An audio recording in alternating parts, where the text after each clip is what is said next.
Bienvenue dans cette nouvelle vidéo de grâce et de bonté de notre Seigneur Jésus-Christ. Nous célébrons la puissance de Dieu, sa grâce et sa victoire sur le péché, la maladie et la mort. À travers ce message, nous plongerons dans la profondeur de l'amour divin révélé à la croix, où Jésus a tout accompli pour nous. Nous verrons comment le diable cherche à voler, tuer et détruire, mais comment Christ est venu pour nous donner la vie en abondance. Ce n'est pas par nos efforts, mais par son sacrifice que nous sommes guéris, pardonnés et restaurés. Préparez votre cœur à recevoir la vérité libératrice de l'Évangile, car Dieu désire vous bénir au-delà de ce que vous pouvez imaginer. Jésus a dit dans Jean 10, « Le voleur ne vient que pour voler, égorger et détruire. Moi, je suis venu afin que les brebis aient la vie et qu'elle l'ait en abondance. » Remarquez que Jésus a parlé du voleur au singulier. Qui est-ce? C'est le diable. Il vient pour voler, puis pour tuer. Remarquez qu'il ne peut pas tuer tant qu'il n'a pas d'abord volé. Alors, que vous vole-t-il? Il vole la vérité de la parole de Dieu. Il doit enlever ce que vous croyez être juste. Voyez-vous, aujourd'hui, le monde entier est submergé par toutes sortes d'informations. La seule chose dont nous ne sommes pas trop sûrs, c'est de distinguer les fausses nouvelles des vraies ou celles qui sont un mélange des deux. Il y a beaucoup de mélanges qui circulent. Mais Jésus a dit, « Vous connaîtrez la vérité, et la vérité vous rendra libre. » Or, Jésus lui-même a dit dans Jean 10, nous venons de le lire, que le voleur ne vient que pour voler, tuer et détruire. Dieu ne vous vole jamais, Dieu ne tue jamais, Dieu ne détruit pas. Dieu est un bon Dieu. Amen. Alors, voyons-nous aujourd'hui des maladies, la souffrance? Nous avons des guerres, des famines, de la pauvreté. Nous avons de la dépression, des gens qui souffrent de toutes sortes de situations stressantes, des personnes en désaccord les unes avec les autres, nation contre nation. Il y a même des nations en ce moment qui se préparent à la guerre et on parle de menaces nucléaires, de l'utilisation d'armes nucléaires. Tout cela arrive-t-il par la volonté de Dieu? Avez-vous aussi remarqué qu'avec l'avancement de la technologie et de l'intelligence humaine, nous ne sommes pas meilleurs pour autant? Les gens veulent encore se faire la guerre les uns aux autres, même dans un cadre restreint. Vous voyez que même dans les familles, les relations proches, les gens ont encore des problèmes d'amertume, de ressentiment, de colère, d'absence de pardon. Pourquoi en est-il ainsi? Est-ce le monde que Dieu nous a donné? Non, je regrette de vous dire que nous sommes sur une terre déchue. Mais ce n'est pas ainsi que Dieu a créé la terre. Ce n'était pas le plan du Père pour nous. Au commencement, Dieu voulait que nous jouissions d'une abondance généreuse, que nous jouissions de la santé, de l'intégrité et que nous ne mourions jamais. Aux yeux de Dieu, la mort n'est qu'un ennemi. La Bible est très claire. Elle utilise l'expression le dernier ennemi qui sera anéanti. C'est la mort. Donc, la mort est étrangère à Dieu. Amen. Dieu est aussi éloigné de la mort que du péché. Mais au tout début, quand Dieu a créé l'homme et la femme, le premier homme et la première femme, Adam et Ève, nos premiers parents, Dieu les a placés dans le jardin où il les a entourés de surabondance, de munificence, d'extravagance. Il n'y avait plus qu'assez pour un seul couple. Ils étaient le premier couple et Dieu les a comblés bien au-delà du nécessaire. Récemment, je méditais en courant sur le verset de Deutéronome 32, le cantique de Moïse, où il est dit que Dieu déclare « Mes instructions se déversent comme la pluie, que ma parole tombe comme la rosée, comme des ondées, comme des gouttes d'eau sur l'herbe. » Voyez-vous à quel point les voix de Dieu sont précises, douces et pleines d'amour? Les paroles de Dieu sont comme la pluie. Si toute la pluie tombait d'un seul coup, cela détruirait toutes les voitures et les bâtiments, et nous serions tous anéantis. Mais non, la pluie est censée tomber ainsi. Si toute la pluie venait à tomber d'un seul coup, imaginez des tonnes et des tonnes d'eau, des mètres cubes de pluie qui s'abattent d'un seul coup. Elle causerait de gros dégâts. Mais en fait, lorsque la vapeur d'eau monte dans le ciel, elle se condense grâce à toutes les microparticules dans l'air, et nous avons des gouttelettes. La sagesse de Dieu, la connaissance de Dieu est trop dense et trop concentrée pour que nous la recevions d'un seul coup. Mais Dieu l'a fait tomber comme la pluie. Ainsi, il est dit, « Ma doctrine distillera comme la pluie. Ma parole descendra comme la rosée, comme une pluie fine sur l'herbe tendre. » Or, la plante tendre ici, c'est comme vos enfants. Dieu sait comment envoyer la pluie de manière à ce qu'elle puisse être reçue comme une pluie fine sur la terre. Alors, avant que n'arrivent les averses, avant la pluie torrentielle, il y a toujours un léger crachin. Amen. Vous avez la petite pluie sur la plante tendre, puis viennent les ondées sur l'herbe mûre. Les voies de Dieu sont précises, même dans la nature. Dans tout ce qu'il fait toutes choses belles. Amen. Alors, je me disais que Dieu a une parole pour nous tous. Pour ceux d'entre vous qui marchent avec le Seigneur depuis un certain temps, Dieu a de la nourriture pour vous, une pluie pour vous qui vous rafraîchira. Et puis, j'ai commencé à réaliser que le terme petite pluie sur la plante tendre est averse sur l'herbe. La plante tendre est en fait au singulier dans l'hébreu original, mais la petite pluie est en réalité au pluriel. Beaucoup de pluie pour une seule plante tendre. Et puis, les averses sont aussi au pluriel en hébreu, sur l'herbe qui, elle, est au singulier. Chaque brin d'herbe ne reçoit pas qu'une goutte, mais des averses de pluie. Alors, ce que Dieu a pour vous est plus que suffisant. Dieu est un Dieu qui donne au-delà du nécessaire. Donc, dans un monde rempli d'égoïsme, d'égocentrisme et de péché, les gens osent accaparer ces ressources que Dieu avait données à tous pour être partagées. Et une seule personne peut en fait jouir de bien plus que le nécessaire. Mais pourquoi alors connaissons-nous la pauvreté? Pourquoi Jésus, le Fils de Dieu, qui est venu sur terre pour mourir pour nous, a-t-il été crucifié sans aucun vêtement? Pourquoi lui, qui a lancé les étoiles, les soleils dans l'univers, les galaxies, les planètes, lui qui a créé les saphirs, les diamants, les rubis, s'est-il fait pauvre? La Bible dit qu'il s'est fait pauvre pour vous, afin que par sa pauvreté, vous soyez enrichis. Parce que ce qui s'est passé à la croix est un échange divin, tout ce que nous avions perdu à cause de notre péché. Sur la croix, Jésus a porté la couronne d'épines. Pourquoi? Parce que quand Adam a péché, Dieu a dit « Désormais, le sol ne te donnera plus sa récolte aisément. C'est à la sueur de ton visage que tu mangeras du pain. » L'homme devrait peiner maintenant. Travailler n'est pas la malédiction. Dieu a confié à Adam la mission de s'occuper du jardin du paradis. Et le jardin n'est pas l'idée d'un petit coin de verdure que vous auriez dans votre arrière-cour. Non, ce jardin est tout le paradis sur terre. Adam et Ève sont les premiers à en profiter. Et Dieu dit, prends soin. Amen. Donc, il y avait du travail, mais le travail stressant était la malédiction venue à cause du péché d'Adam. Et Dieu dit, désormais, le sol produira quoi? Des ronces et des chardons. Amen. Et c'est pourquoi nous avons des épines et des chardons. Vous savez, Jésus, pour nous racheter dans la passion, se trouvait dans le jardin de Gethsémane quelques heures seulement avant d'être crucifié sur la croix. Il était dans le jardin en train de prier, et la Bible dit qu'il a tellement transpiré que ses capillaires ont éclaté. Or, c'est un état que les scientifiques décrivent comme ne pouvant se produire que sous une immense pression, sous un stress extrême. Les capillaires éclatent et se mélangent à votre sueur, et vous vous retrouvez littéralement à suer du sang. C'est un phénomène très rare, mais cela arrive. Et Jésus a sué du sang, et le sang est tombé sur le sol. Qu'est-ce que cela nous indique? Eh bien, la Bible dit que nous sommes tous rachetés par le sang précieux de Christ. Il n'y a pas de péché dans le sang de Jésus. Il est né d'une vierge. Le sang qui était en lui venait du Père, et ce sang était là pour être versé. Il est venu mourir pour nous. Amen. Parce que nous avions besoin d'être rachetés. Car la création a été assujettie à la vanité. Il n'y a pas d'espérance dans la création. Peu importe à quel point votre alimentation est saine, vous mourrez. Peu importe tout le sport que vous faites, vous mourrez. Amen. Mais Jésus est venu apporter le don de la vie éternelle en son nom. Alléluia. Louez le Seigneur. Et le premier domaine qu'il a couvert pour nous se situe justement dans un jardin. Parce que ce qui est arrivé à nos premiers parents s'est passé dans un jardin. Donc, Jésus, pour nous racheter, se trouvait dans le jardin, un autre jardin. Mais cette fois, il a sué du sang. Et plus tard, on lui a posé la couronne d'épines sur la tête. Pourquoi a-t-il sué du sang? Parce que son sang possède une propriété rédemptrice, un pouvoir de rachat. Il vous rachète du marché de l'esclavage, vous rachète de la malédiction, vous rachète hors des ténèbres, moyennant un prix. Et ce prix était son précieux sang. Et par son sang, il nous a tous rachetés de la malédiction qui est tombée sur l'humanité quand celle-ci a péché. Quand Adam a péché, Dieu dit, c'est à la sueur de ton visage que tu mangeras du pain. En d'autres termes, toutes les bonnes choses de la vie ne peuvent venir que par votre sueur, par votre dur labeur, par vos peines. Eh bien, tout cela a été racheté pour nous par Jésus-Christ quand il a sué du sang. À cause de la vertu rédemptrice de son sang, quand sa sueur et le sang se sont mêlés, il nous a tous rachetés de la malédiction de la sueur humaine. Ainsi, aujourd'hui, nous recevons les bénédictions, la belle vie, la vie en abondance comme un don. Pas par notre sueur, notre sang et nos larmes. Pas par nos efforts humains, mais par sa grâce. L'une des choses les plus difficiles pour les gens, c'est de recevoir un cadeau. Avez-vous remarqué cela? Nous autres, Singapouriens, tout particulièrement. Vous savez, quand on nous offre un cadeau, on dit toujours « Oh, je ne peux pas accepter. Non, non, non, je ne peux pas, pas possible, n'est-ce pas? Par exemple, vous allez en Amérique et on vous propose un morceau de gâteau. Tenez, prenez un morceau de gâteau. Oh non, non, non, ça va.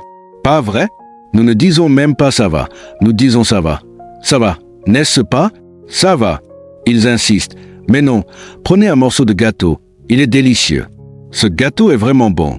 Oh non, ça va, merci. Nous devons au moins dire ça va 3 fois pour montrer que nous sommes bien élevés, n'est-ce pas? Alors, je l'ai déjà dit 2 fois. Là, proposez-moi encore, insistez encore une fois, d'accord? Et s'ils ne vous le proposent plus et disent, bon, d'accord, peut-être qu'ils pensent que vous êtes au régime. Ils ne veulent pas vous mettre mal à l'aise et donc ils disent, bon, et vous répondez, oh, mais qu'est-ce qui se passe? Vous êtes censé me le proposer encore une fois. Non, nous ne savons pas dire merci et ensuite recevoir, pas vrai? Donc, la meilleure chose que vous puissiez faire, c'est de dire merci. Amen. Quand vous dites merci, vous déclarez, ce n'est pas mon effort, ce n'est pas mon sang, ma sueur et mes larmes. C'est un cadeau, et je reconnais celui qui donne. Et vous faites plaisir à celui qui offre également. Louez le Seigneur. Amen. Ce que vous avez reçu à l'instant, ceux d'entre vous qui avez été guéris, c'est un don. Ce n'est pas parce que vous l'avez mérité. Vous n'avez pas tenu bon en disant, Dieu, je te promets qu'à partir de maintenant, je vais aller à l'église. D'accord? La guérison ne vient pas ainsi. En fait, si vous faites cela, il se peut que vous ne soyez pas guéri. Non pas parce que vous voulez aller à l'église, d'accord, mais parce que vous essayez de marchander avec Dieu. Et Dieu ne marchande pas. Amen. Dieu veut que nous recevions par grâce, Amen, le considérant comme le grand donateur et nous comme les objets de son amour, les bénéficiaires. Savez-vous que le fait même d'être sauvé de l'enfer est un don? Mais si je vous fais un cadeau, retenez ceci, d'accord? Si je vous fais un cadeau, c'est gratuit pour vous, mais cela me coûte quelque chose. Amen. Même pour pardonner. Les mots pardonner et donner sont là. Pardonnez à quelqu'un sa dette. Disons qu'il vous doit de l'argent, d'accord, et qu'il ne peut pas vous payer. Vous lui remettez sa dette. C'est gratuit pour lui. Il n'a plus à payer. C'est le pardon. Mais vous devez supporter la perte, n'est-ce pas? Dieu nous pardonne nos péchés. C'est gratuit pour nous, mais cela a coûté son Fils. Son Fils doit descendre et son Fils a choisi de venir. Amen. Il a choisi d'aller à la croix et de donner sa vie pour nous. Sur cette croix, portant nos péchés en son propre corps. Pourquoi? Nous revenons encore une fois au jardin. Amen. Non seulement Dieu dit, c'est à la sueur de ton visage que tu mangeras du pain. Dieu dit, à partir de maintenant. En fait, Dieu a dit à Adam, le jour où tu mangeras de l'arbre, l'arbre de la connaissance du bien et du mal, tu mourras certainement. Autrement dit, en mourant spirituellement, tu finiras par mourir physiquement un jour. Mais à partir de ce jour où l'homme a mangé de ce fruit, l'homme est mort à l'intérieur, spirituellement. Vous voyez, mes amis, laissez-moi juste vous dire ceci. Vous n'êtes pas juste un corps. Vous n'êtes pas qu'un esprit au sens de l'intellect. Vous êtes un esprit au sens spirituel. Dieu vous a créé. La Bible dit qu'au commencement, Dieu a créé les cieux et la terre. Quand Dieu a fait l'homme, Dieu a dit, faisons. Avez-vous remarqué le mot faisons dans votre Bible?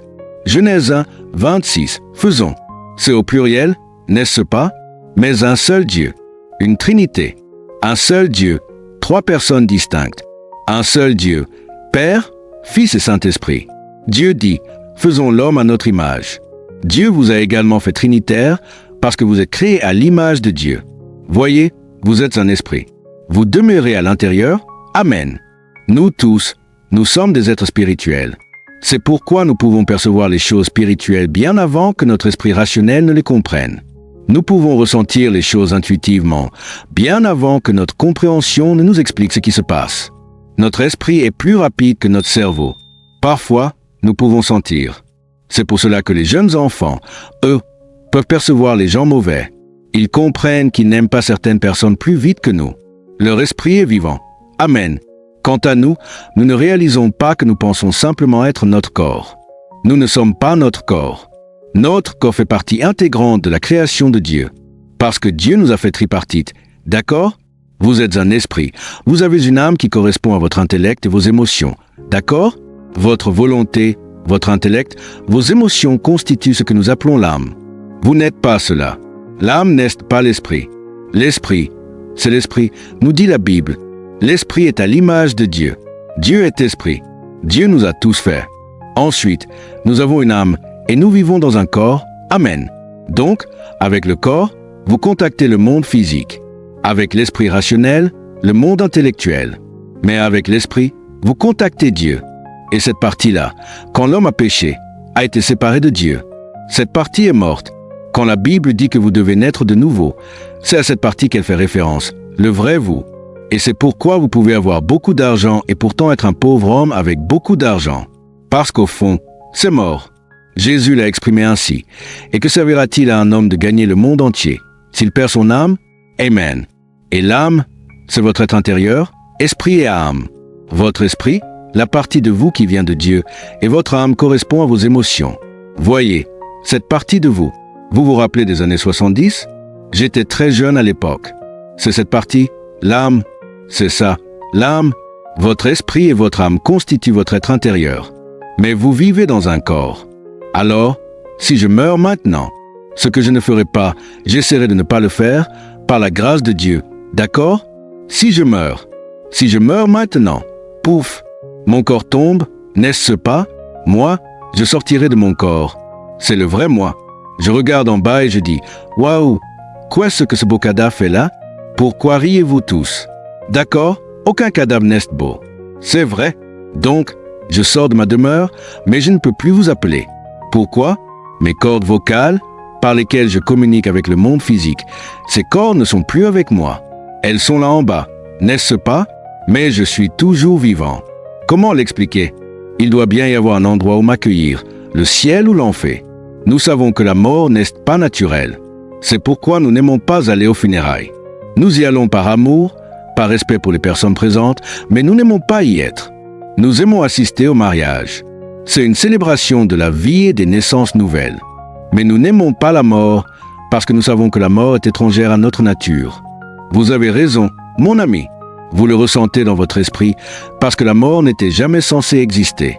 Et aujourd'hui, nous célébrons la résurrection de Jésus-Christ. Pourquoi? Parce que Jésus est ressuscité d'entre les morts.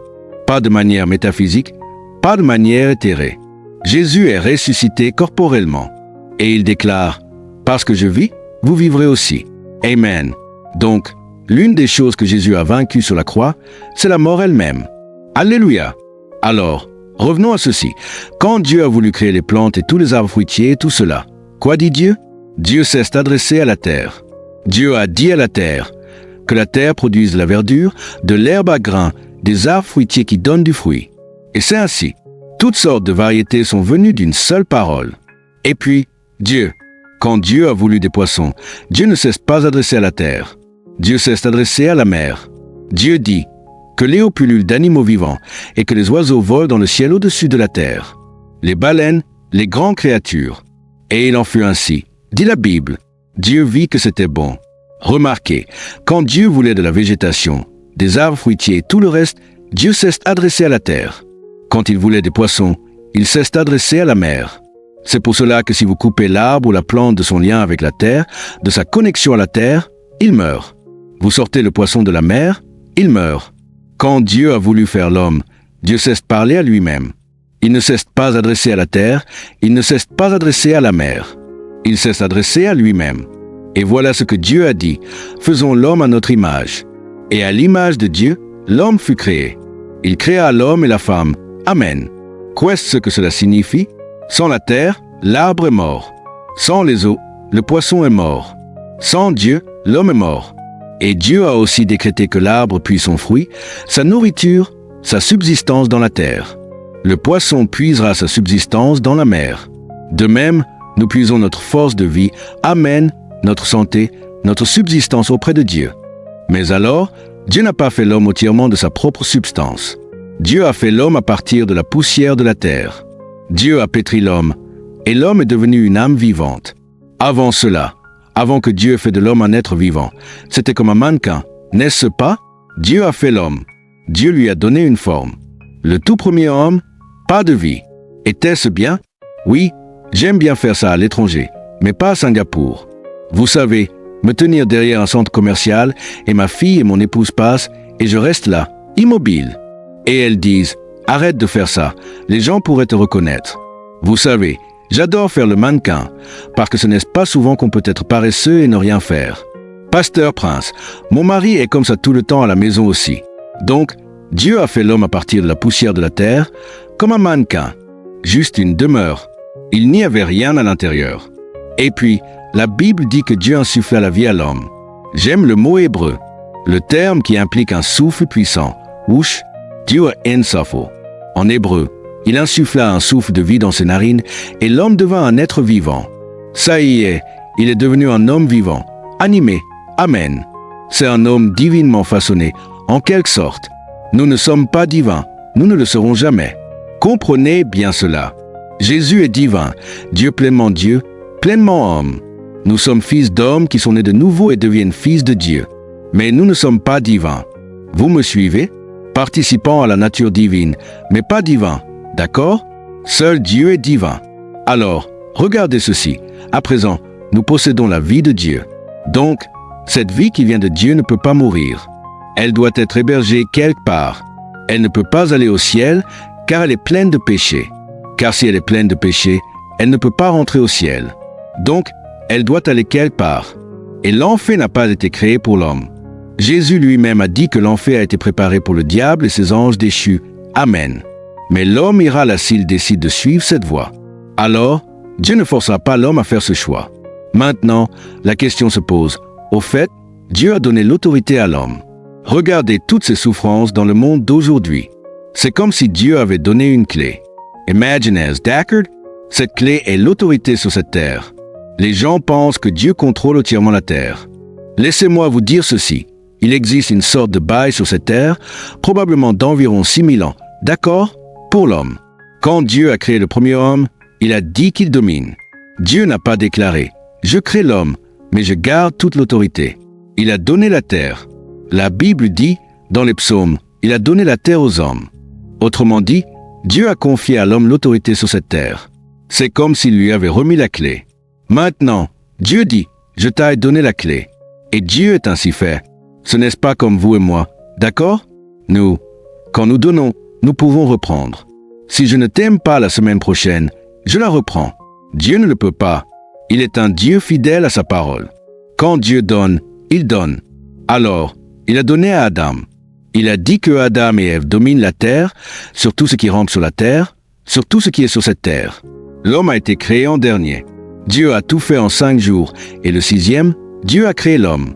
Autrement dit, Dieu a créé l'homme en dernier pour qu'il profite de tout ce qu'il avait formé. Amen. Et Dieu a donné à l'homme l'autorité sur cette terre. Mais l'homme a péché contre Dieu, a commis une trahison majeure, s'est incliné devant Satan et a littéralement remis la clé de l'autorité sur la terre. Il l'a donnée à Satan. Maintenant, qui détient la clé? Satan. Et Satan a introduit toute forme d'horreur et de condamnation que vous pouvez imaginer. D'accord? La maladie, le vieillissement, les problèmes mentaux comme la dépression, l'anxiété, le stress, les relations brisées, les conflits, l'amertume, les guerres. Même le climat qui devient fou. Vous savez, les tremblements de terre et tout ça. Rien de cela ne vient de Dieu. C'est du diable. Le voleur ne vient que pour voler, égorger, détruire. Alors, pourquoi Dieu n'est-il pas simplement intervenu en disant « Satan, je reprends la clé ?» Si Dieu avait fait cela, Dieu serait tout-puissant. Oui, mais il serait injuste. Dieu n'est pas seulement tout-puissant, il est un Dieu juste qui agit d'une manière droite, équitable et légitime. Donc, Dieu ne peut pas faire cela. C'est à l'homme que Dieu avait confié l'autorité, et l'homme l'a transmise au diable par son péché. Maintenant, il faut qu'un homme, un autre homme, la reprenne. C'est pourquoi nous avons cette magnifique histoire d'amour. Dieu vous aime, et il m'aime aussi. Dieu a envoyé son Fils Jésus-Christ. Et c'est pour cela que Jésus est appelé quoi? Le dernier Adam. Il y a eu le premier Adam, Nusa, qui a commis une trahison et vendu son immense héritage. Ensuite, Dieu a envoyé le dernier Adam. Le dernier Adam est venu. Amen. Jésus est venu. Dans quel but? Pour reprendre cette autorité. Mais il doit le faire légalement, justement, équitablement. Et pour cela, on ne peut pas simplement balayer nos péchés sous le tapis et faire comme si rien ne s'était passé. Amen. Imaginez les tribunaux de nos nations civilisées. Si un juge disait « Oh, tu as commis un crime? Oui, mais tu es mon enfant. » On oublie ça. Je sais que tu as tué quelqu'un, mais ce n'est pas grave. J'efface tout ça. Tu es innocent. Tu es libre. Tout le système judiciaire serait en ruine. Il ne faudrait pas longtemps pour que toute la nation s'effondre. Il n'y aurait plus ni loi ni ordre. De même, dans l'univers entier. Parce que tous les systèmes judiciaires proviennent de la source et l'origine de toute loi et de tout ordre, qui est Dieu. Amen. Donc, Dieu doit pardonner sur une base juste. Alors, comment Dieu peut-il faire cela? Dieu a envoyé son Fils Jésus-Christ. Et sur cette croix, au fait, Jésus n'a pas été tué contre sa volonté. Il a donné sa vie. Amen. Quand ils sont venus l'arrêter dans le jardin, c'étaient des soldats brandissant bâtons et épées, tenant des torchets, des lampes allumées, avec leurs lances et tout ça. Ils étaient déjà nombreux, ces soldats venus arrêter Jésus, un seul homme. Et quand ils ont dit « Nous sommes là pour arrêter Jésus de Nazareth », il a répondu « Je suis ». Iti bom. Ils sont tous tombés, dit la Bible. Ils sont tous tombés, cloués au sol, arrêtés par la puissance de Dieu, par celui qu'ils voulaient arrêter. Notez, je suis. Moïse, beaucoup d'entre vous ont vu les 10 commandements, n'est-ce pas? Moïse avait demandé à Dieu son nom quand il a vu le buisson ardent qui brûlait mais ne se consumait pas, ne disparaissait pas. Il a dit, Dieu. Dieu était dans le buisson en feu. Et Moïse a demandé à Dieu, quel est ton nom? Si le peuple d'Israël me demande quel est ton nom, que leur répondrai-je? Dieu dit à Moïse, je suis celui qui suis. Donc, quand ils sont venus arrêter Jésus et que Jésus a dit, je suis, ils sont tous tombés. Ils auraient dû comprendre, à terre, que ça leur rappelait quelque chose. Je suis, il se proclamait Dieu. Alors, il les a laissés se relever pour l'arrêter. Amen. Permettez-moi de vous dire, Jésus n'était pas, vous savez, un faible, d'accord? Il ne s'est pas présenté devant les rues de pêcheurs au bord de la mer de Galilée. Il est allé vers eux et ne leur a adressé que 2 mots. Ils ont tout quitté et l'ont suivi. Pensez-vous qu'il a parlé comme ça? Bonjour, vous voulez me suivre ou pas? Ah oui, allez. Non, il leur a dit 2 mots. Suivez-moi. Des hommes fort Deckard, des hommes un peu bourrus, avec un langage parfois cru. Ces pêcheurs ont tout abandonné pour le suivre. Il y avait chez Jésus un caractère magnétique, une force d'attraction. C'est un homme accompli. Vous avez peut-être entendu cette expression. Un homme, un vrai. Mais c'est la vérité. C'est un homme, un vrai. Il est venu pleinement comme un homme. Et ils ont tout laissé pour le suivre. Dans le jardin, quand il s'est avancé, il leur a demandé, « Qui cherchez-vous à arrêter?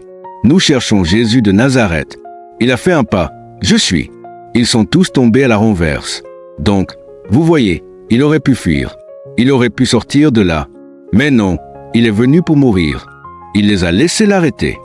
Et ils ont été choqués lorsqu'il s'est offert sur la croix pour mourir pour nos péchés. Parce que vos péchés et les miens doivent être payés. Ainsi, sur cette croix, un échange divin a eu lieu. Amen. Dieu a pris tous vos péchés et les a placés sur Jésus. Et Dieu a pris toute la justice de Jésus et l'a crédité à votre compte. Ainsi, Dieu a traité Jésus comme s'il était le pire pécheur sur la croix. Et Dieu vous traite aujourd'hui comme si vous étiez la meilleure personne ayant jamais vécu, avec toutes ses bénédictions et sa faveur sur vous. Vous dites, je ne le mérite pas. Je dis que Jésus non plus ne méritait pas de devenir péché sur la croix. Mais Jésus est devenu péché sur la croix. De la même manière, vous ne le méritez pas. Moi non plus, moi, le pasteur Prince, je ne mérite pas d'être juste. Mais je suis juste aux yeux de Dieu. Vous savez pourquoi? Je reçois son don. Comment Jésus est-il devenu péché à la croix? Il a pris vos péchés et les miens dans son propre corps. Comment vous et moi pouvons-nous être justes aujourd'hui? Nous recevons sa justice. Mais c'est là le cœur du sujet. Vous devez la recevoir. Ce n'est pas automatique. Vous voyez, quand Dieu a créé l'homme, Dieu l'a fait avec un libre arbitre, n'est-ce pas? Aujourd'hui, nous avons l'intelligence artificielle, des robots, etc. Ils ne valent que ce que nous y programmons. Ils n'ont pas de libre choix, pas de libre volonté. Ils ne peuvent pas choisir par eux-mêmes. Ils sont programmés. Voudriez-vous épouser une IA? C'est une question risquée à poser au XXIe siècle. En vérité, certaines personnes pourraient répondre oui. Enfin bref, il y a même des livres et des films qui parlent de tomber amoureux d'eux. Oh là là! De toute façon, en général, pour vous tous qui êtes sans dépris, voudriez-vous épouser un robot, une IA? Bien sûr que non. Amen. Dieu ne veut pas d'un être qu'il a créé à son image et qui n'a aucun libre choix. Mais c'est le point crucial. Voyez-vous, quand Dieu a fait l'homme et la femme, Dieu les a entourés de tant d'eux. Il ne faudrait pas dire tant, mais plutôt tout ce qui était bon pour eux, bénéfique pour eux, abondant pour eux, riche pour eux. Tout était pour eux.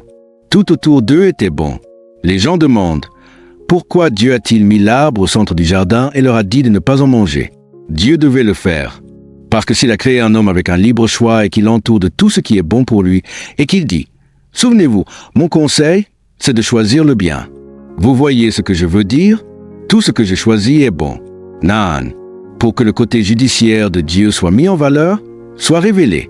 Comme le diable lui-même dirait, laisse à l'homme la liberté de choisir. Il doit exister au moins un arbre qui amène l'homme à choisir s'il veut encore Dieu ou non. Malheureusement, c'est précisément cet arbre-là que le diable lui-même est venu montrer. Dieu. Dieu est-il généreux? Au fait, le diable rend toujours Dieu plus avare qu'il ne l'est vraiment. D'accord? Dieu est un bon Dieu. C'est lui qui vient pour donner et donner, pour bénir et bénir, pour guérir encore et encore, pour vous édifier encore et encore. Amen. Il ne vient pas pour tuer, voler ou détruire. C'est le diable qui fait ça. Le diable est venu vers Ève et a dit, « Es-tu sûr que Dieu ne veut pas que vous mangiez de tous les arbres du jardin? » Comme si Dieu n'était pas généreux. Et elle a répondu, « Non, non, non, on peut manger des arbres, mais de ne pas manger de cet arbre et ni de le toucher. » Elle a ajouté à la parole de Dieu, « Savez-vous où était Adam tout ce temps? Il était là. Il écoutait le serpent parler à sa femme, et sa femme répondre au serpent, et le serpent répondre à sa femme. Et il attendait, sans rien dire. C'est pourquoi Adam rime avec Adam. Le mal règne quand les hommes de bien gardent le silence. Et beaucoup de fils d'Adam sont toujours là. Mesdames, and he died spy men. Mes yeux, nous devons parler. Sinon, le diable met la dépression dans l'esprit de votre épouse, l'anxiété, les soucis et tout cela, à moins que vous ne parliez. D'accord? Stop. C'est un sermon sur le mariage, d'accord? C'est pour une autre fois. Revenez régulièrement, nous en parlerons. Bon, de toute façon, l'homme doit choisir. Maintenant, une fois que l'homme choisit le mauvais côté, Dieu ne peut pas dire « Ah là là, mes enfants. Bon, allez, on oublie ça. » Dieu ne peut pas faire cela. Dieu doit ramener l'homme de manière juste, légale. D'où la croix de Jésus-Christ. Là, tous les péchés de l'homme sont tombés sur Jésus. Il est mort à notre place. Je veux que vous vous détendiez. Nous avons une petite vidéo à vous montrer. Mais sachez ceci, même si c'est animé, c'est quelque chose que j'ai vu dans mon esprit il y a de nombreuses années et que j'ai tenté de faire produire par notre équipe de création. Mais cela contient l'essence de l'Évangile, car tout est vrai. Voilà ce qui s'est passé dans le monde spirituel quand Jésus était suspendu à la croix. Installez-vous. Oh, l'une des dernières paroles que Jésus a criées sur la croix fut « Tout est accompli ». Qu'est-ce ce qui est accompli? C'est pourquoi il est venu. La Bible relate la jeunesse de Jésus en un seul passage. Quand il avait 12 ans, il a dit à ses parents, alors qu'il était dans le temple, « Ne saviez-vous pas qu'il faut que je m'occupe des affaires de mon Père? Les affaires du Père, c'est de chercher ce qui est perdu, de guérir ce qui est brisé, de ressusciter ceux qui sont morts. » Et sur la croix, il a crié, « Tout est accompli. » La mission qu'il était venu accomplir était terminée. La loi, les 10 commandements, ont été accomplis en Christ. Alors, quand vous croyez en Christ, Dieu vous donne une note à plus pour ce qui est des 10 commandements, comme si vous les aviez tous observés. La puissance du diable sur vous est maintenant brisée. C'est fini. C'est fini. Il continue de jouer le maître trompeur. Et un grand menteur est quelqu'un qui se fait croire qu'il a du pouvoir alors qu'il n'en a plus. Et la Bible dit que Jésus est descendu pendant les 3 jours et 3 nuits après avoir payé pour nos péchés. Il est descendu dans un lieu appelé Sheol. C'est accent va dire l'enfer. Et là, Jésus a proclamé la nouvelle qu'il était le Messie promis depuis longtemps dans l'Ancien Testament à tous ceux qui étaient retenus. Ce n'est pas le purgatoire. C'est un autre enseignement en soi. Tous ceux qui étaient justes, qui avaient cru en la venue de Jésus-Christ avant que Jésus ne vienne, cela inclut tous les saints de l'Ancien Testament. Ils étaient gardés dans une partie de l'enfer, pas le lieu de souffrance, pas le lieu de tourment. C'était un endroit appelé le paradis. Aujourd'hui, il est vide. Jésus les en a fait tous sortir avec lui quand il est ressuscité d'entre les morts.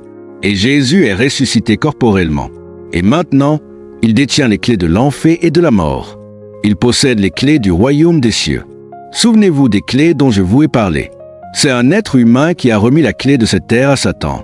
Maintenant, c'est un homme qui l'a récupéré de façon juste, totalement juste. Et le diable ne peut rien y redire. Et savez-vous à qui il a remis cette clé? À tous ceux qui le suivent. À tous ceux qui croient en lui. C'est comme s'il disait, « Je vous donne les clés du royaume des cieux. Tout ce que vous permettez sur la terre sera permis par le ciel, et tout ce que vous interdisez sur la terre sera interdit par le ciel. » C'est pour cela que nous avons laissé passer beaucoup de choses sans réaliser que nous avons l'autorité pour prier et ordonner. Aucune maladie n'a quitté le corps de quelqu'un tant qu'il n'y avait pas un ordre donné au nom de Jésus, parce qu'il nous a donné l'autorité. J'ai tellement plus à partager avec vous, mais je dois vous laisser maintenant. Alléluia. Amen. N'êtes-vous pas heureux que je sois toujours présent ici? Amen. Amen. Que chacun incline la tête et ferme les yeux. Si vous n'avez jamais, je ne vous demande pas, chers amis, d'adhérer à une religion. Ce n'est pas une religion. C'est une relation avec le Dieu du ciel et de la terre qui vous aime tant. Il vous a aimé. Il ne voulait pas vous voir périr. Il a envoyé son Fils prendre votre place sur cette croix. Et le Fils a payé le prix afin qu'aujourd'hui, même si vous n'êtes pas parfait, même si vous échouez, Dieu vous crédite quand même un plus en ce qui concerne la justice. Dieu a fait de son Fils le péché à cause de votre péché, afin que vous deveniez justes de sa justice. Et le troisième jour, il est ressuscité, triomphant de la mort. Nous montrons à nous tous qui croyons en lui que la mort n'est pas la fin. La mort a été vaincue. Ô mort, où est ta victoire? Au tombeau, où est ton aiguillon? Alléluia! Si c'est votre désir de placer votre confiance en Jésus-Christ, je veux vous aider dès maintenant. Faites cette prière avec moi, du fond du cœur. Père Céleste, je te remercie parce que Jésus-Christ est mon Seigneur et mon Sauveur. Je te remercie de ce qu'il est mort sur cette croix pour tous mes péchés. Tous mes péchés durant toute ma vie ont été payés à la croix et je suis totalement pardonné, profondément aimé et hautement favorisé. Jésus-Christ est mon Seigneur. Merci, Père, au nom de Jésus. Amen. Gloire à Dieu. Si vous avez prié ainsi, vous êtes désormais un enfant de Dieu. Votre esprit intérieur est maintenant vivant. Nous appelons cela la nouvelle naissance. Amen. Et maintenant, votre part, c'est la vie en abondance. Mettez-vous debout, s'il vous plaît. Encore plus. Love in abundance. MES Amos. Amen. Revenez sans cesse à l'église. Oui, voici mon fils. Tu veux prêcher un peu? Voici notre manuel du fabricant. Amen. Continuez de revenir. Nous vous enseignerons à partir de la parole comment vivre et vivre cette vie en abondance. Il est venu ici pour vous bénir. Vous tous, d'accord avec moi? Alors, levez vos mains partout dans ce lieu, vous qui venez de faire cette prière pour recevoir Jésus pour la première fois. Revenez, écoutez la parole de Dieu qui vous libérera. Amen. Levez vos mains, vous tous ici présents, et tous ceux qui regardent en ce moment. Cette semaine à venir, je crois que la bénédiction va donner la direction et la couleur de toute votre semaine pour vous et votre famille. Que l'Éternel vous bénisse et vous garde. Qu'il vous bénisse avec les bénédictions du Père Abraham. Et que l'Éternel vous garde, vous préserve, vous et vos proches, pendant toute cette semaine, de tout mal, de tout danger, de toute la puissance du mal. Que l'Éternel fasse briller son visage sur vous et vous accorde sa faveur. Puissiez-vous trouver la faveur de Dieu dans tout ce que vous entreprenez. Que l'Éternel tourne son regard vers vous et les vôtres, et qu'il vous accorde, à vous et vos familles, son shalom, sa paix et son bien-être. Au nom du Seigneur Jésus. Et le peuple de Dieu dit, Amen. Que Dieu vous bénisse tous. Alors que nous clôturons ce temps ensemble, rappelons-nous que Jésus a tout accompli. Il a vaincu la mort, brisé les chaînes du péché et nous a donné une vie nouvelle. Vous n'avez pas à mériter son amour ou sa guérison. Il vous les offre gratuitement, par grâce. Si vous avez reçu Christ aujourd'hui, vous êtes né de nouveau, rempli de sa vie et de sa puissance. Que cette vérité transforme votre quotidien. Continuez à grandir dans sa parole, à lui faire confiance et à témoigner de sa bonté. Merci, Seigneur, pour ton œuvre parfaite. Que chacun reparte fortifié, guéri et rempli de l'assurance que Dieu est avec lui. Amen. Invitation à s'abonner à notre chaîne YouTube pour plus de messages inspirants. Merci d'être resté jusqu'à la fin de cette vidéo.